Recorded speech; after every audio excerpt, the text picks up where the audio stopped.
నమస్తే. ఎల్ నరసింహారెడ్డి నేతృత్వంలో ఆయన చైర్మన్గా ఈ విద్యుత్ సంస్థల కుంభకోణాల మీద విచారణ జరుగుతూ ఉన్నది. 3 అంశాల మీద విచారణ జరుగుతున్నది. ఛత్తీస్గఢ్ విద్యుత్ కొనుగోలు ఒప్పందం, రెండోది భద్రాద్రి పవర్ ప్లాంట్, మూడోది యాదాద్రి పవర్ ప్లాంట్. సో ఈ విషయంలో చాలామంది ఎక్స్పర్ట్స్ అందరూ కూడా ఒకరు ఇద్దరు కోదండరామ్ గారితో సహా నా ముందున్న తెలంగాణ జేఏసీ చైర్మన్, ప్రస్తుతం విద్యుత్ రంగ నిపుణులుగా కొనసాగుతున్న రఘు గారు కూడా ఆయన ఒక పిటిషన్ ఇవ్వడం జరిగింది. ఆయన ఇచ్చిన పిటిషన్ నేపథ్యంలో ఆయనకి రమ్మని పిలిచారు. ఇవాళ ఆయన వచ్చారు. టోటల్గా ఇక్కడ జరుగుతున్నటువంటి కుంభకోణం ఏంది, జరిగిన వ్యవహారం ఏందని ఎక్స్ప్లెయిన్ చేయడం జరిగింది. సో దీని మీద మనం డిస్కస్ చేద్దాం. ఇప్పుడే జస్ట్ ప్రెస్ మీట్ కంప్లీట్ చేసుకొని మన ముందున్నారు. సార్ నమస్తే. చాలా రోజుల తర్వాత మొత్తానికి మాకు దొరికినారు ఇవాళ. సో ఎనీవే కొన్ని స్టేట్ క్వశ్చన్స్, కొన్ని పాయింట్స్ మీద మనకున్న తక్కువ సమయంలో ఫోకస్ చేద్దాం. కేసీఆర్ ఇవాళ నమస్తే తెలంగాణ పేపర్లో రాయించింది ₹3.90 మేము ఛత్తీస్గఢ్ విద్యుత్ కొనుగోలు ఒప్పందం చేసుకున్నాం పర్ యూనిట్ అని. డిస్కమ్లు చెప్తున్నాయి లేదు ₹5.64 అన్నది ఇవాళ వచ్చినది.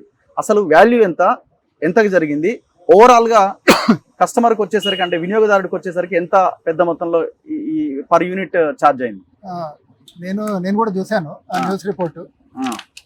అది ఓన్లీ ₹3.90 5.5 కాదు అనుకుంటే ఏదో చాలా స్టోరీ రాసుకుంటూ వచ్చారు. అది చాలా శుద్ధ అబద్ధము. ముఖ్యంగా ఫస్ట్ అది చెప్పదలుచుకున్నా. ఇక్కడ ₹3.90 అనేది ప్రొవిజనల్ టారిఫ్. అంటే రెగ్యులేటరీ కమిషన్ ముందు మొట్టమొదట జరిగిన సీక్వెన్స్ మనం అర్థం చేసుకుంటే ఏంటంటే 2014లో మన రాష్ట్ర ప్రభుత్వము ఛత్తీస్గఢ్తో ఒక మెమరాండమ్ ఆఫ్ అండర్స్టాండింగ్, అంటే మీరు విద్యుత్ సరఫరా చేయండి అని చెప్తే వాళ్ళు ఓకే అన్నారు. ఇద్దరు రాష్ట్రాలు సెక్రటరీలు పోయి సంతకాలు పెట్టారు. దాని మీద తర్వాత మన డిస్ట్రిబ్యూషన్ కంపెనీలు ఛత్తీస్గఢ్ డిస్కామ్ మధ్యలో ఒక డ్రాఫ్ట్ పవర్ పర్చేజ్ అగ్రిమెంట్, ఒక నమూనా ఒప్పందం అయింది. దాన్ని తీసుకొచ్చి మన రెగ్యులేటరీ కమిషన్ ముందు పెట్టారు. సార్ ఆమోదించండి అనేసి తెలంగాణ ఎలక్ట్రిసిటీ రెగ్యులేటరీ కమిషన్ ముందు ఆ డ్రాఫ్ట్ ఒప్పందాన్ని పెట్టారు. డ్రాఫ్ట్ ఒప్పందాన్ని పరిశీలించినప్పుడు మేమందరం కూడా అప్పుడు వేసామన్నమాట. ఒక 20 అబ్జెక్షన్స్ నేను చెప్పాను. అట్లనే చాలా మంది కూడా 10ల సంఖ్యలో అబ్జెక్షన్ చెప్పారు.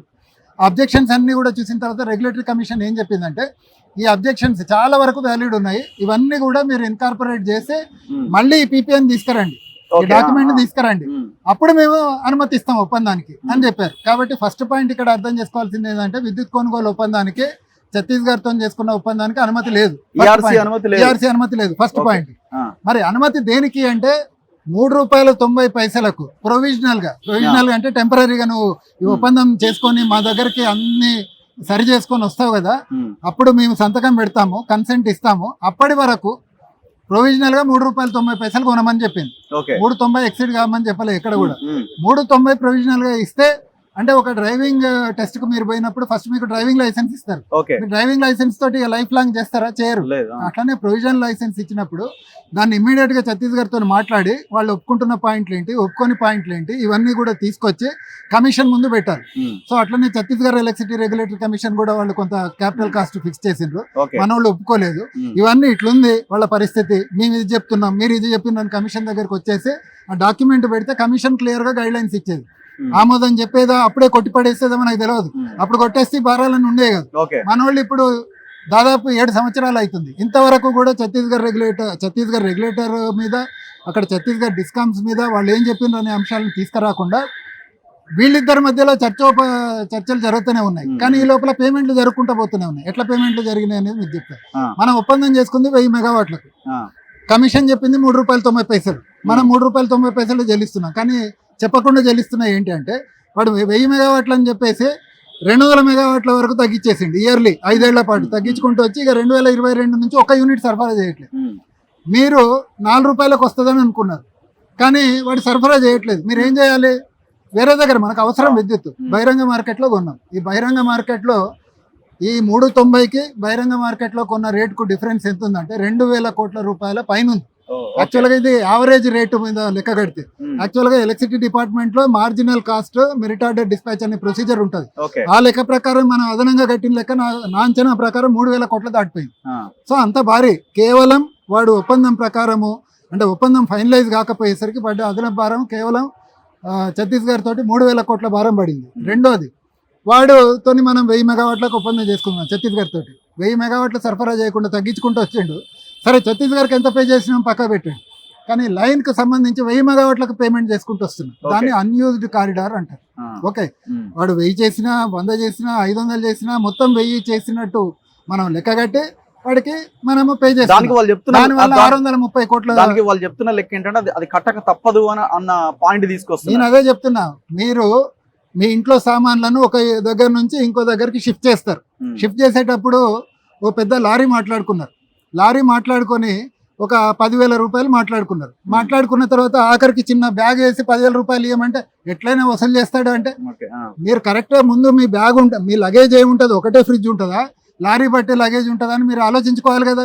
మేమేం చెప్తున్నాం అంటే వాడు సరఫరా చేసే పరిస్థితిలో లేడు, వాడి దగ్గర బొగ్గు లేదు, వాడికి అనేక సమస్యలు ఉన్నాయి కాబట్టి సరఫరా చేసే పరిస్థితి లేదు, కాబట్టి ఇవన్నీ ఎన్షూర్ చేసుకోమని మేము చెప్పాం. వాడి క్యాపిటల్ కాస్ట్ ఎక్కువ అయ్యేటట్టుంది, ఇవన్నీ చెప్తే ఏం అవసరం లేదు, ఇది ప్రభుత్వం మధ్య జరుగుతున్నది అని చెప్పింది. సో వితౌట్ ఈఆర్సీ పర్మిషన్ ఇది ముందుకు వెళ్ళడానికి అవకాశాలు ఉన్నాయన్నట్టే కదా.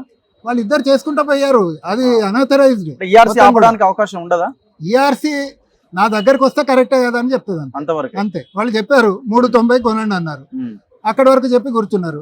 మనం చేయాల్సింది ఏంటి, ఈ కండిషన్స్ అన్నిటిని ఛత్తీస్గఢ్తో మాట్లాడి అవన్నీ కరెక్టే కదా అని తెలుసుకొని మన రెగ్యులేటర్ దగ్గరికి రావాలి. కానీ వాళ్ళు ఏం చేశారు, ఎవ్రీ ఇయర్ ఏఆర్ఆర్లో ఈ ఖర్చులన్నీ కూడా మిగతా వాటితో కలిపి పెట్టి పడేశారు మన దగ్గర. మన రెగ్యులేటర్ కమిషన్ ఏం చెప్పింది 390 అని చెప్పింది. మిగతా అదనపు ఖర్చులు ఇవన్నీ కూడా కారిడార్ ఖర్చులు ఇవన్నీ కలిపి మిగతా ట్రాన్స్మిషన్ ఉంటది కదా, కేవలం ఛత్తీస్గఢే కాదు దేశంలో ఇతర సంస్థల నుండి తెచ్చుకున్న ట్రాన్స్మిషన్ కాస్ట్ లో ఇవి కలిపేశారు.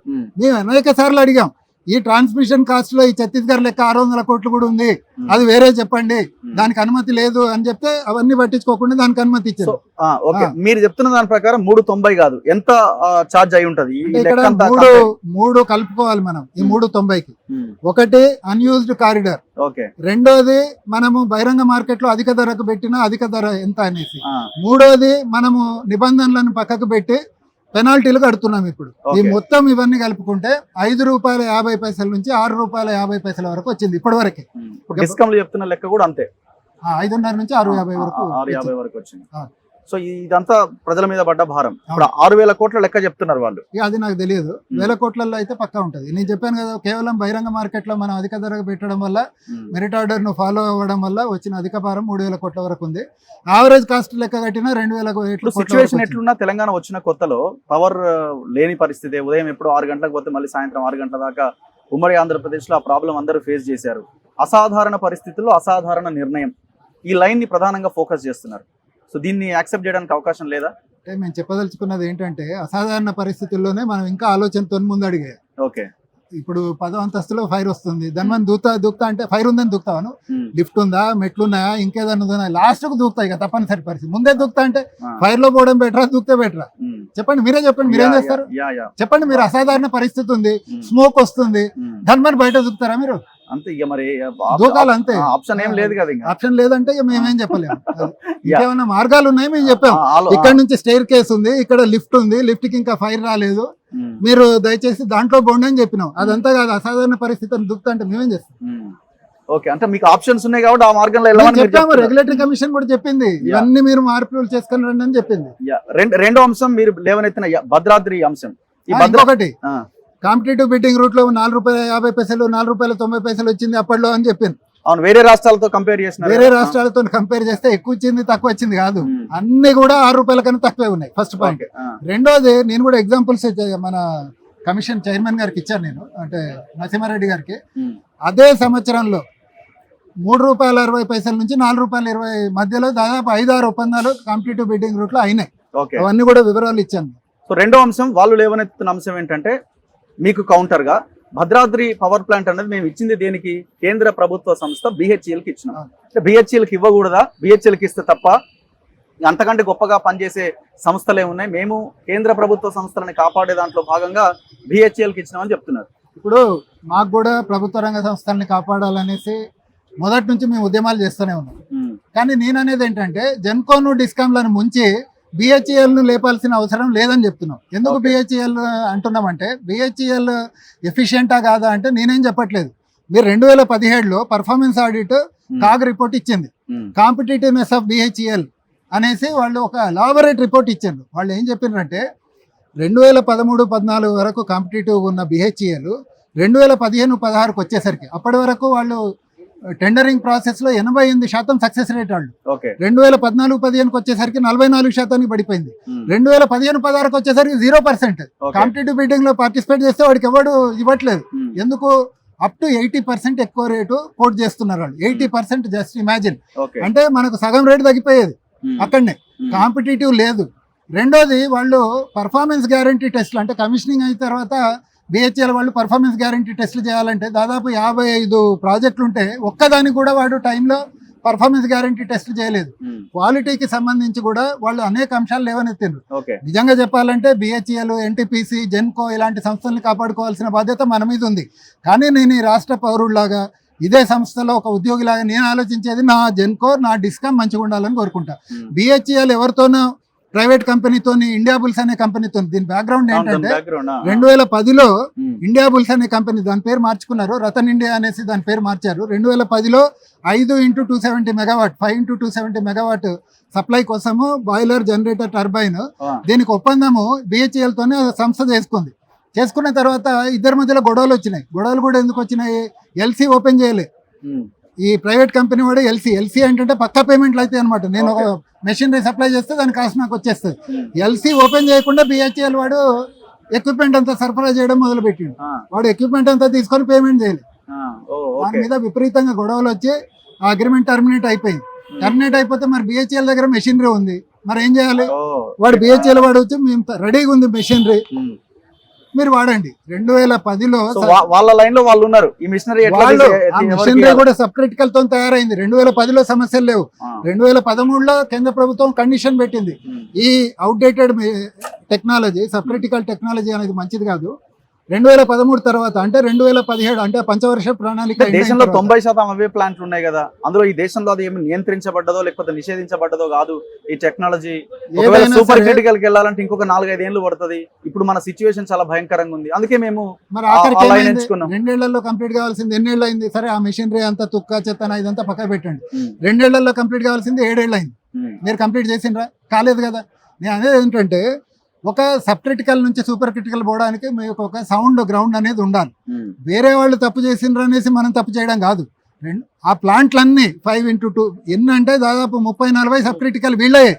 ఈ ఇండియా బుల్స్ వాడివి, ఇంకా వేరే వాడివి, అన్ని ప్రైవేట్ కంపెనీలు, వీళ్ళందరూ కూడా ఈ 270 మెగావాట్ యూనిట్లు ఇలాంటివన్నీ పెట్టుకున్నారు సబ్ క్రిటికల్ లో. ఎందుకో వాడికి ఖర్చు తక్కువ అయిపోతుంది, తొందరగా కంప్లీట్ అయిపోతుంది, ఇదే కారణం మీద. కానీ తర్వాత ఏమైందంటే MOEF వాళ్ళు గైడ్ లైన్స్ కూడా రిలీజ్ చేస్తామనేసి చెప్పారు. ఏమని? ఈ పొల్యూషన్ కోసం అడిషనల్ కండిషన్స్ పెడతాము, కాస్ట్ పెరిగిపోతుంది, ఇలాంటివన్నీ. ఇవన్నీ తెలిసిన తర్వాత వాళ్ళుగా మూసుకోవడం మొదలుపెట్టారు. కానీ అప్పుడు మనము వీటిని తీసుకున్నాం. కాబట్టి మేము చెప్పేది ఏంటంటే సబ్ క్రిటికలా సూపర్ క్రిటికలా కాదు, మనం అది మెషినరీ తీసుకోవడానికి కారణం మన ఛాయిసా, మన మీద ఫోర్స్డా, అది ఫోర్స్డ్ కండిషన్ లో మనం తీసుకోవాల్సిన పరిస్థితి. ప్రాజెక్ట్ పనికి వస్తుందా, పనికి రాదా, పక్కన పడేయాలనా, ఏమైనా ఆప్షన్స్ మీరు ఏమైనా సూచిస్తున్నారా? అంటే ఆ ప్రాజెక్ట్ నడపాలంటే మాత్రం చాలా పెద్ద ఖర్చు అవుతుంది. ఎందుకంటే నాకున్న సమాచారం మేరకు దాని లైఫ్ ఇప్పుడు 2 ఏళ్లే మొదలుపెట్టింది. దాదాపు 10-15 సంవత్సరాల ప్లాంట్ ఎట్లా నడుస్తుందో అట్లా నడుస్తుందట అది. కాబట్టి పెద్ద ఎత్తున మనం మెయింటెనెన్స్ చేయకుంటే మాత్రం ఈ ప్రాజెక్టు కష్టం అంటున్నారు. కాకపోతే దాన్ని మెయింటెనెన్స్ ఖర్చులు ఎక్కువైతాయి. పోలవరం గడుతుంటుందా? అది చాలా పెద్ద సమస్య. నేను కూడా ముందు చెప్పినప్పుడు, కానీ ఇప్పుడు రాష్ట్ర ప్రభుత్వం లాస్ట్ ఇయర్ చెప్పింది పోలవరం డ్యామ్ గడితే 150 ఫీట్ హైట్ వరకు గడితే మొత్తం ఈ ప్లాంట్కు మొత్తం మునకలోకి వస్తుంది అనేసి చెప్పింది. అంటే మరి పోలవరం కడతారనేది 30 ఏళ్ల క్రితమే మనకు తెలుసు, అది ఎట్లనైనా వస్తుంది అనేసి. మరి అలాంటప్పుడు తీసుకొచ్చి నది ఒడ్డున కట్టడం ఏంటి? కరెక్ట్ కాదు కదా డెసిషన్. నేను చెప్పేది అది. అంటే ఒక టెక్నికల్ సాంకేతిక పరమైన అంశాలు ఉన్న వాటిని మనం సాంకేతిక నిపుణులకే ఇస్తే చాలా మంచిది. లాస్ట్ యాదాద్రి పవర్ ప్లాంట్, మేము ఆ ప్లాంట్ ని దామరచర్లలో కట్టింది. అంటే మీరు ఏమంటున్నారు? ట్రాన్స్పోర్టేషన్ ఛార్జెస్ బాగా పెరుగుతున్నాయి, పిటిహెడ్ ప్రాంతంలో బొగ్గు నీళ్లు దొరికే ప్రాంతంలో పెట్టాలని మీరు చెప్తున్నారు మీలాంటి వాళ్ళు. సో మేము నల్గొండ జిల్లా ఈ దక్షిణ తెలంగాణలో అది ఆ ప్రాజెక్ట్ పెట్టడం వల్ల రామగుండం ఎట్లాగైతే డెవలప్ అయిందో ఈ ప్రాంతం కూడా ఆ రకంగా డెవలప్ అవుతుంది. కాబట్టి మేము ఇక్కడికి తీసుకొచ్చి పెట్టడం జరిగింది అనేది వాళ్ళు ప్రధానంగా కేసీఆర్ తన రాసిన లేఖలో ప్రధానంగా ఫోకస్ చేసింది. ఇక్కడ తెలంగాణ ఉద్యమాన్ని మేము గుర్తు చేయదలుచుకుంటున్నాం. 2010 నుంచి విద్యుత్ ఉద్యోగుల్లాగా మేము పార్టిసిపేట్ చేసి లిటరేచరు, బుక్స్ అన్నీ కూడా పబ్లిష్ చేసినాం. తెలంగాణ ఉద్యమం మొత్తం ఒకటే పాయింట్ అయింది, తెలంగాణలో బొగ్గు నీళ్లు ఉన్నాయి, బొగ్గు నీళ్లు ఉన్న చోట కట్టే ప్రాజెక్టులను పిట్హెడ్ ప్లాంట్లు అంటారు. పిట్హెడ్ ప్లాంట్లు కట్టకుండా ఎక్కడ బొగ్గు నీళ్లు లేని రాయలసీమకు, ఆంధ్రాకి ఎట్లా తరలిచ్చిండ్రు, రాయలసీమ థర్మల్ పవర్ ప్లాంట్ అక్కడ బొగ్గు లేదు, నీళ్లు లేదు. Okay Vijayawada thermal power plant నీళ్లు ఉన్నాయి కానీ బొగ్గు లేదు. మరి అలాంటి చోట ఎందుకు తరలించండి? ఇదంతా తప్పు కదా. ప్రతి ఒక్కళ్ళు చెప్పారు. ఇప్పుడు మీరు చెప్తున్న నాయకులందరూ కూడా మేము చెప్పిందే ఈకో చేసిండ్రు. అప్పుడు మేము కూడా దాని మీదనే చెప్పినాం. ఓకే సో మేము ఇక్కడ ఎందుకు చెప్పినాము? తెలంగాణకు అడ్వాంటేజ్ ఉంది. వేల కోట్ల రూపాయలు మీరు సేవ్ చేసుకోవచ్చు అక్కడ కడితే. ఓకే మీరు నల్గొండ మిగతా ప్రాంతాలను అభివృద్ధి చేయడానికి అక్కడ మిగిలిన డబ్బుల్ని ఇక్కడ పెట్టొద్దని ఎవరంటారు? ఇక్కడ మిగుళ్ళు కాదు, మొత్తం పొల్యూషన్, ఖర్చులు ఇవన్నీ విరిగిపోయి ఏటా 1600 కోట్లు. ఆ 1600 కోట్లు మీరు అనుకున్న వెనుకబడిన జిల్లాలకు ఇవ్వండి. ఎవరొద్దంటున్నారు? ఎవరన్నా వద్దన్నారా? కానీ ఖర్చు పెంచడం కరెక్ట్ కాదు కదా. సాంకేతికమైన నిర్ణయం ministry of environment and forest, CEA వాళ్ళు గతంలో అనేక నివేదికలు ఇచ్చిండ్రు, గైడ్ లైన్స్ ఇచ్చిండ్రు. దాని ప్రకారం ఒక పవర్ ప్లాంట్ ఎక్కడ పెడితే బాగుంటుంది ఇవన్నీ కూడా ఉన్నాయి. మనం దాని ప్రకారం నిర్ణయం తీసుకుంటే బాగుంటుంది అనేసి. ఫ్లై యాష్ వెలువడుతుంది. ఆ ఫ్లై యాష్ ఎక్కడ మనం వేయలేము. సిమెంట్ కంపెనీలు అక్కడ ఉన్నాయి. సిమెంట్ కంపెనీలకి ఉపయోగపడుతుంది ఫ్లై యాష్ అన్న ఇంకొక లైన్ చెప్తున్నారు కదా. మేడిగడ్డ కూడా అక్కడ కట్టడం వల్ల చేపలు పెంచుకోవచ్చు అని చెప్పింది.